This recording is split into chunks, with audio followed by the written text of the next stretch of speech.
نبی صلی اللہ علیہ وسلم نے فرمایا تسحروا، حکم ہے سحری کرو، اور دوسرے جملے میں سحری کرنے کی فضیلت بیان کی، فرمایا فإن فی السحور برکہ، سحری کرنے میں، سحری کھانے میں برکت ہے۔ اللہ اکبر۔ سب سے پہلی برکت تو سحری میں یہ ہے کہ نبی صلی اللہ علیہ وسلم کے حکم کے مطابق ہم لوگ سحری کرتے ہیں،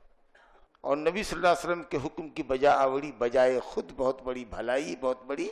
نیکی ہے، سنت پر عمل کر رہے ہیں۔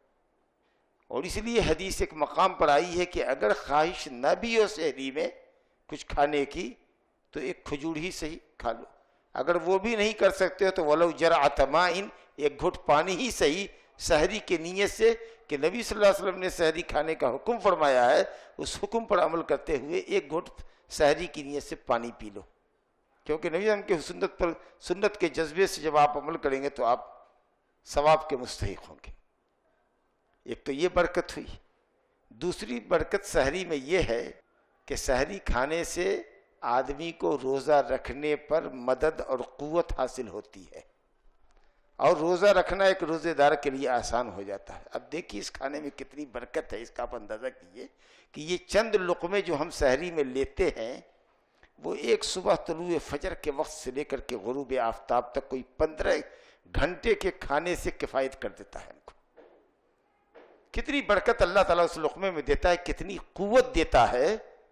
کہ دن بھر آپ کو کھانے سے مستغنی کر دیتا ہے وہ چند لقمہ جو آپ سحری میں لیتے ہیں۔ ورنہ غیر رمضان میں صبح اٹھتے ہوئے چائے بسکٹ پانی لیا، ناشتے کے وقت میں ناشتہ لیا، پھر کچھ 11-12 بجے کچھ لیا، پھر کھانا ڈٹ کے کھایا، پھر 4-5 بجے کچھ بسکٹ چائے وائے لی، اللہ اکبر۔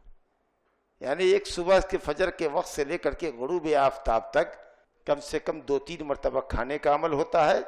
اور دن بھر وقفے وقفے سے آدمی چائے پانی لیتا رہتا ہے اور دوسری مشروبات لیتا رہتا ہے۔ آج کچھ آپ نہیں دے رہے ہیں، سحری کے کھانے میں کتنی برکت ہے، آپ اس کا اس بات سے اندازہ کیجیے۔